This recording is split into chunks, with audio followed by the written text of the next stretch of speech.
Hello, everyone. Thank you for joining this session.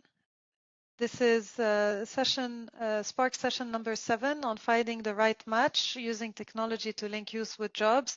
This session is one of the 8 Spark sessions of the summit, and those sessions are aimed to provide a short introduction to a series of innovative solutions being implemented and led by the S4YE partners, offering different aspects of the youth employment agenda globally. So in this session specifically, we will be discussing how technology is helping to overcome one of the most difficult challenge of connecting job seekers with employers finding the right talent. There has been very innovative solution leveraging a cutting edge platform and technology to match for the best possible way interest from employers with skills that youth have in the labor market. So during this session, we will be providing 3 very innovative perspectives. We will first start with Azza Al-Hayek, who is the co-founder and business development partner at Skills Lab, which provides an AI-enabled job matching for refugee. It uses artificial intelligence to help people find jobs and education opportunities based on their skills. Then we will move to Victoria Duncan, which is the head of the research and evidence at Harambee Youth Employment Accelerator in South Africa, which is an innovative zero-rated multi-channel platform that allows job seekers and employers to connect. And finally, we will move to Nihal Rutsky, who is the director of marketing at apna.co, an innovative approach to connect jobs at a hyper-local level in India. So each speaker will have 5 minutes to provide a lightning presentation on their solution and their innovation on this skills matching between jobs and job seeker. I would be very strict with those 5 minutes because I would really like to be able to take 2 to 3 questions from the audience to ask to the panelists before we can close at the 45-minute mark. Thank you, and over to you, Azza. Thank you, Angela. Yes, I'm just waiting for the slides to load.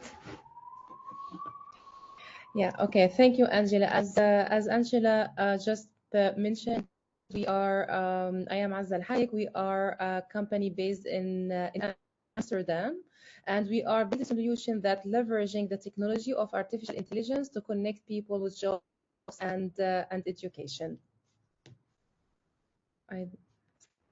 So before just starting to tell you about the innovation or talking about the solution, I just wanted to tell you a story. And this is a typical story of a migrant just came to the labor market and what are the complications and all the problems that they are facing.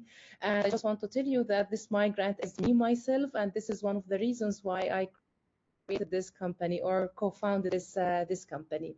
So to introduce you more about me, that I am Palestinian, originally from Gaza. I just moved to Belgium since 5 years, and as you know, we are in Gaza. We always forced to displace, as we know how it is happening now. At that time, I left everything: my job, my family, my friends, my network, and I moved to Belgium to start from scratch. At that time, I was so optimistic to find a job, as I used to work in United Nations in Palestine.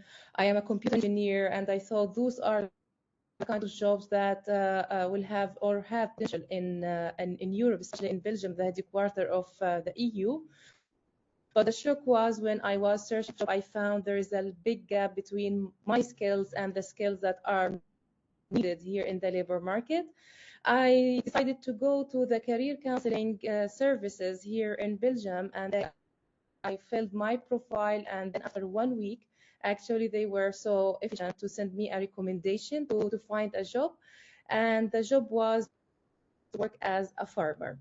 And here was the shock for me, because in my profile I wrote that I am working as data analyst, but in the food and agriculture organization.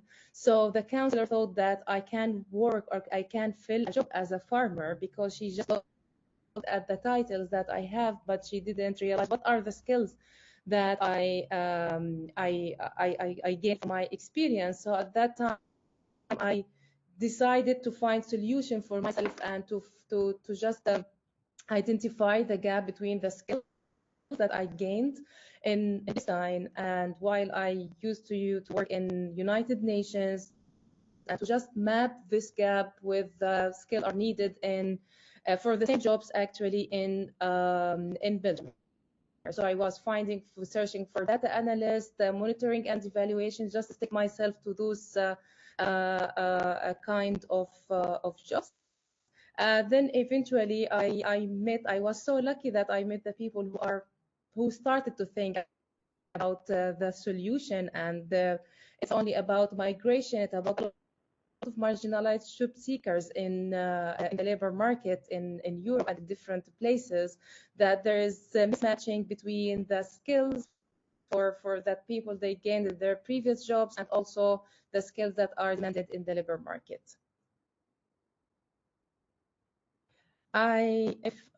If you can just go to, yes. So I can tell you when we started to build this application, I was the user zero for this application that I will tell you about. And when I finished the work and the skill profiling and identifying my skills and do the matching, I was matched to a job to work as a human-centered design specialist.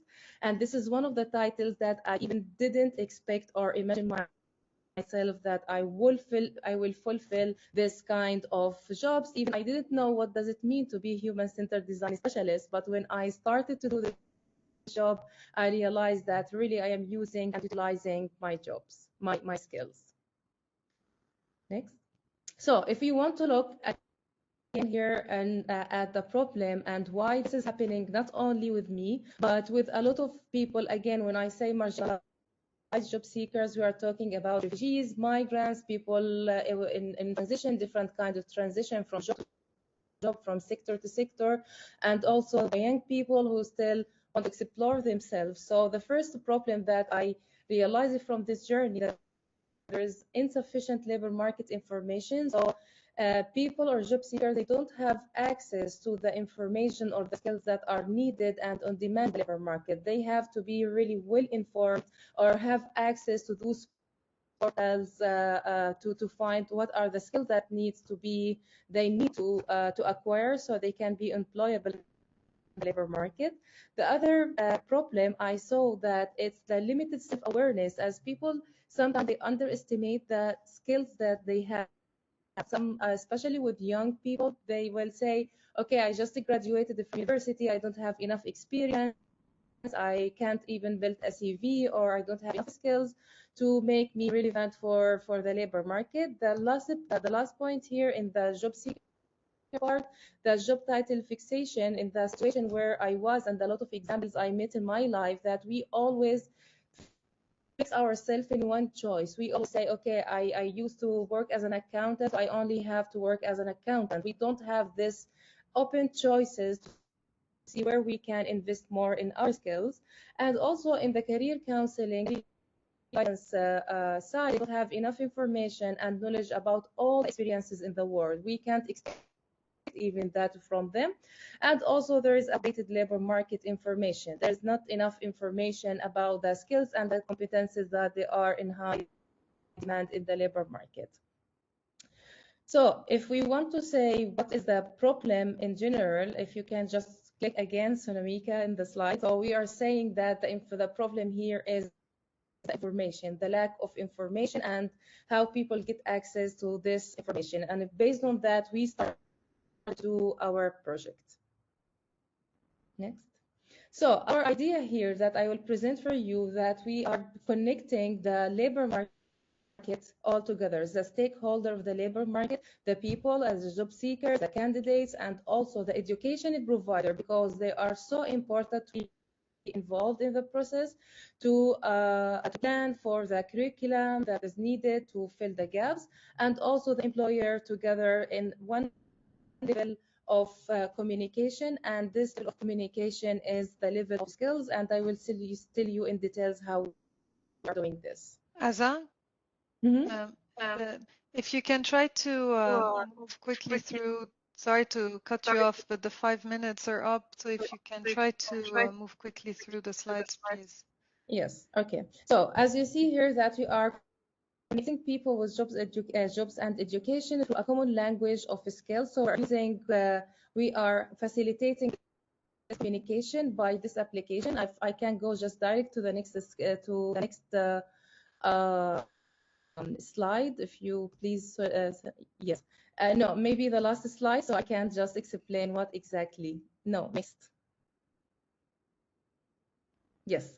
So what we are doing in the idea that we are, or the application that we build, it's a mobile application that help young people and marginalized seekers to express and explore their skills. And we are using the artificial intelligence technique to help them to explore their skills. So we imitate an interview, or artificial intelligence imitate an interview for them to motivate them to talk more about their skills, and based on the skills information that we have from them, we connect them to the relevant job, because also the job are translated to the same skill language, and we are doing the same thing for the education curriculum.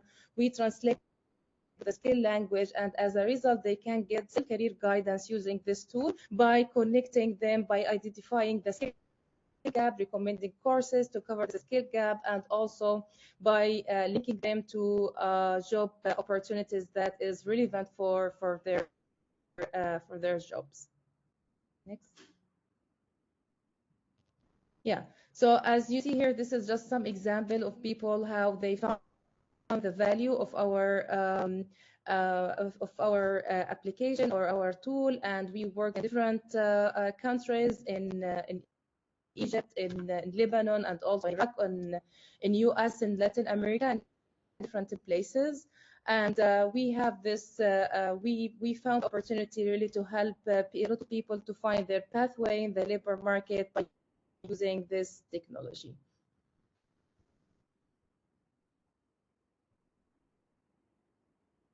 Thank you.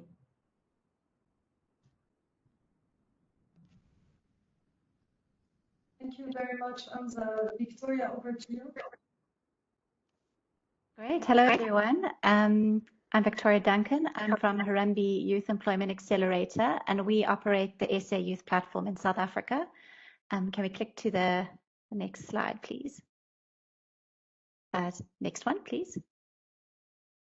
Great. So the SA Youth Platform is a recommendation engine that provides young people with line of sight and access to learning and earning opportunities for free. Youth can access the data-free platform on a Mobi site, and based on data points that we collect, various learning and earning opportunities are then recommended to them. So also for employers, SA Youth provides access through our partner platform to a network of young people who can then be sourced for various entry-level opportunities that they may have. So how it works in practice is that for each available role on the platform, the employer will develop an opportunity card which has specific requirements related to geographical location, education requirements, skills. Young people then see the opportunity card and apply for the role. And then those that best match the role based on the data that we know about them are then ranked for the employer to continue on with screening and their own recruitment processes. So at Harambee, we use machine learning, cloud data, and the latest technology tools to continuously refine and add to the platform. The two that I'm going to mention today and I want to highlight in this session are our geospatial matching component and also how our recommendation engine is overcoming gender barriers. Next slide, please. So for geospatial matching, the SA Youth Platform recommends opportunities to individuals that are within a certain geographical radius. So this is to address barriers around the cost and the time spent on transport by young people. An example of this in practice is seen through a program that we have been involved in with the Department of Basic Education in South Africa called the School Assistant Program. And this is a public employment program that was launched in 2020 during the pandemic. It's had 4 phases to date. And within each phase, approximately 250,000 young people are sourced through the SA Youth Platform over a period of 3 weeks and then placed locally into 23,000 schools across South Africa. So it also kind of reflects the platform operating at scale. And through the SA Youth, the geospatial matching component managed to identify the schools closest to each applicant and then recommend the relevant opportunity card to them for the schools within their community. And the outcome of this was that we saw significant transport cost savings for young people. So compared to what young people on average spend accessing formal sector employment, we estimated that they saved more than 1 billion rand over the 4 phases. So that's a rough estimation of about 55.5 million US dollars in transport costs alone. And this is because they were matched locally within their community. And for many of them, they didn't even have to catch transport to work. They could just walk because it was so close. Next slide, please. So related to how we overcome gender barriers. So we know that women face higher systemic barriers to labor market entry, and often this can be exacerbated by AI technology. Within the SA Youth platform, we're cognizant of this, and we're attempting to address this through an adjusted weight distribution through the ranking system. So how this works in practice is that you might have 2 individuals, exact profile, the exact same skill set, 1 male, 1 female.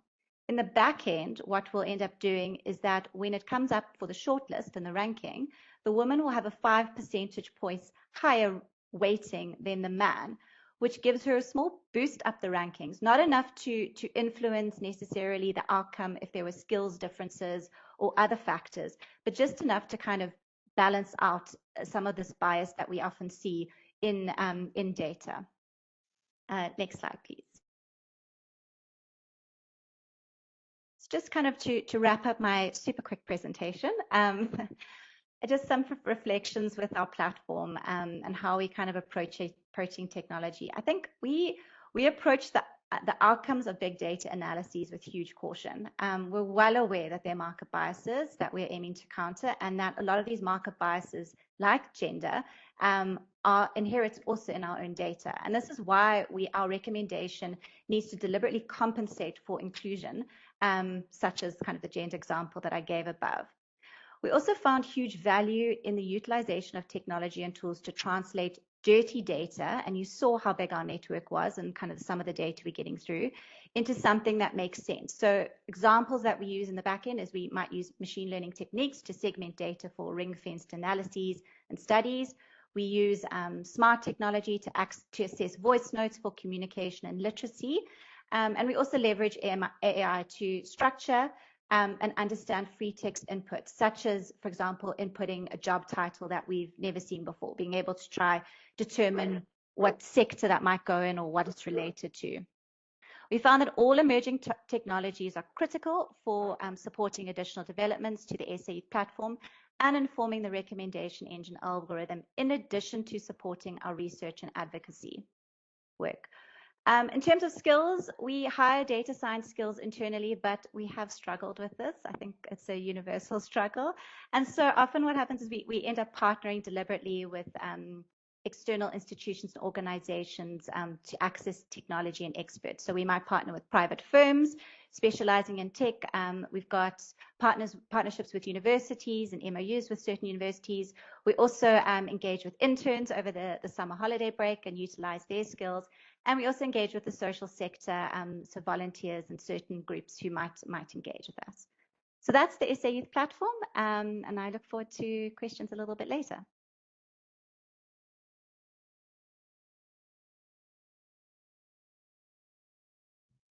Hi everyone, this is Nihal from India, and I am part of apna.co, which is a opportunities platform. Can we move to the next slide? So Apna is primarily the fastest growing and the largest jobs and national, like a professional social network for India, where we focus especially on 4 things. One is providing a digital identity to every individual who's part of the workforce, helping them create their own professional network, which tends to improve their opportunities in their whole career journey. The third piece is community, which is a very strong essence for Apna. And the fourth is, which is a bread and butter, which is the jobs market, creating a jobs marketplace for every individual who's part of the workforce in India. Can we move to the next slide? So I just like talk about 2 individuals, and that's the genesis of where we started with Apna as well. There is Ruksar, who's 25, there is Akshay, who's 26, but Akshay hails from a metropolitan city like New Delhi, and Ruksar hails from a little far off city from New Delhi, where like both have very different upbringings, different kind of education, different kind of opportunities. And can we just click the cursor again, like twice, once again? Yeah. So primarily, like these are the factors that actually differentiate any individual and differentiates any individual career opportunities. So one is worth where you are being born, like whether you are in a metropolitan city or whether you are in a city far off from a metropolitan or in a rural setup in India, primarily. The education that you are getting, whether it's a public education, whether you are getting a private education, and the kind of education you have. The third is the network you create during your education and the kind of opportunities that you get during your career as well, because that also decides one of the key factors for a good opportunity. When I talk about career, again, your first job also decides what kind of career you would be setting in. Somebody will start as a gig economy worker, somebody would start as a manager level. That also decides the career path for any individual in India. And when I talk about the dependencies, a few of them, like when we start, like they are creating wealth from day one, and some of them are actually doing jobs for survival. So Ruksar and Akshay has very typical stories, but very beautifully what we realize, can we click again? But again, again. Yeah. So primarily you can read, but very interestingly, what we realize in India, the penetration of smartphone, and can you click again? And the penetration of internet in India has been amazingly well. Like everybody, what we see, what we witness, that approximately 900 million people by 2025 will have smartphone and will have internet connection. And this is a level playing field for everyone where we can provide equal opportunities for everyone. And that's the vision that Apna has. Whether it's Akshay or whether it's Ruksar, it doesn't matter. Every individual has the right to equal opportunities, has the right to apply for the jobs they get, and also get the right exposure in their professional journey as well. So with this genesis, we started Apna. Can we move to the next slide? And by focusing primarily on three things, one is creating a jobs marketplace which is highly hyper local in nature. That if Ruksar is also present in a far off city or in a rural town, she also knows what kind of opportunities she has around her.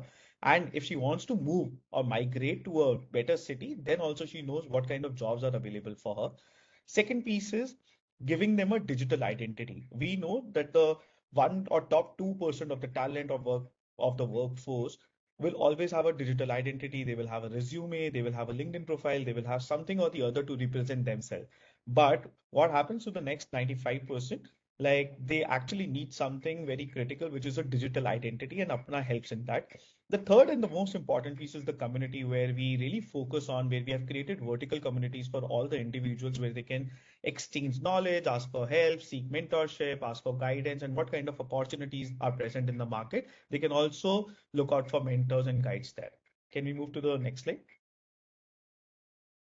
Primarily, our product is based on three values which we focus upon. One is creating hyper-local job opportunities, enabling pin code-based hiring for SMBs, for corporates, and this helps them in hiring very quickly and really fast. Second, please click on the slide.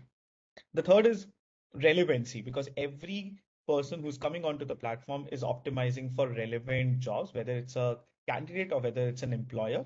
And through our data sets and through our AI-enabled algorithms, we have been able to match this and come to a point where we are able to cut short this time from approximately to like from 48 to 56 hours to now exactly at 4 to 5 hours. That's our platform benchmark that we have set. Next slide. And again, every employer would want more and more candidates to apply for jobs, and this is where we optimize as well with the kind of speed we have. So every minute, like on Apna, like 121 odd unique candidates connect with jobs, and this is the scale that we are at. Next slide. Uh, And as of now, like we have close to 50 million odd users onto our platform with 545K plus recruiters. We are present in approximately across India. And we connect almost close to 5 million odd candidates every month with recruiters, with 100K jobs being activated. And yeah, that's about Apna. It's been 3 years. It's been a great journey that we are trying to establish and trying to create impact by taking baby steps. Yeah, next slide. That's it.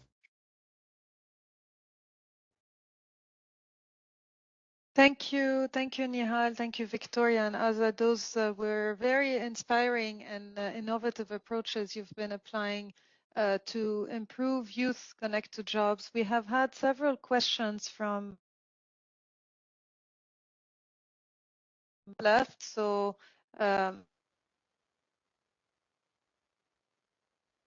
answer them quickly as well. How do you scale the solution in low bandwidth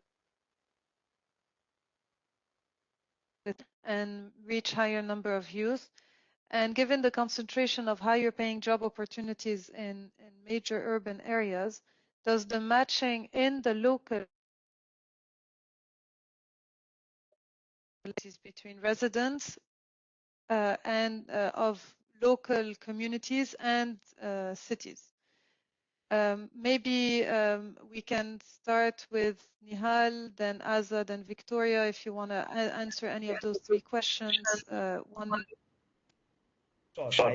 I'll take the latter question, which is of the higher paying job opportunities in major urban areas and the matching of local labor market intensifying disparity in the opportunities in the local communities. So primarily what we have witnessed in our case, one great thing that has happened because of the hyperlocal jobs, we have been able to reach out to unorganized market, which has actually created a lot of jobs in tier 2 and tier 3 cities, which were not online before COVID. Uh, Definitely there is a disparity if you look at the data, like the top four cities in India, which is Delhi, Mumbai, Chennai, Bangalore, uh, will have very significant difference from cities which are tier 2, tier 3. But for any individual who's residing in a tier 2 or a tier 3 city, actually gets a chance to kickstart their career within their own city. Earlier, the whole pressure was coming on to these cities. Now they're able to kickstart their career and eventually they move to these bigger cities after at a certain career progression.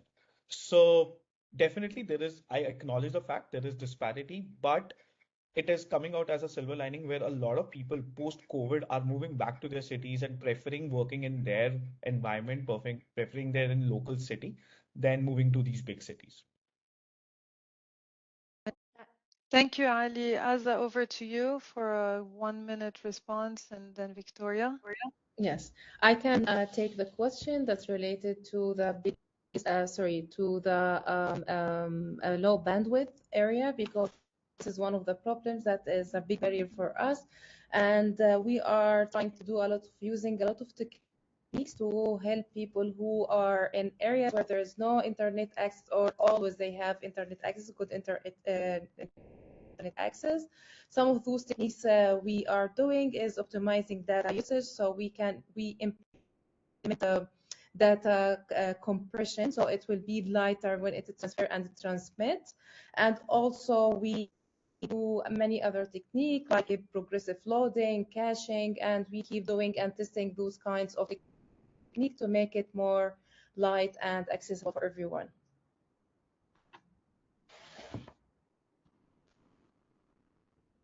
Okay, I'll do the final response. So I mean, yeah, I'm going to quickly answer two questions. So the first with the low bandwidth areas. So the SA Youth platform is 0 rated in South Africa, and it was a journey to get that, but it's something that I think is a big reason why we can operate. Yeah, cost of data is a massive barrier in South Africa, so it was a non-negotiable when we set up the platform to 0 rate it. Requiring no data costs and to enable access in that way. In terms of the challenge and the concentration of higher paying job opportunities, so I think for us, we're having to be quite strategic about that. The South African labour market traditionally has relied a lot on formal employment, and so strategically as an organisation, we look for opportunities such as public employment programs. And you would have seen that that one picture that I popped up in my presentation. I showed that the school assistant program had been quite effective in creating jobs in areas where there were none, even if it was for like a 3-month period, because it provided work experience and income over that period. We've also been quite strategic about looking and finding ways to encourage young people to engage in self-employment and micro-entrepreneurial activities, uploading content onto our platform and also connecting them to organizations that provide support for entrepreneurs. Thank you so much to all the speakers. We have reached the time and the very important aspect and innovation. Employers find the right talent, which improves productivity of the firm and also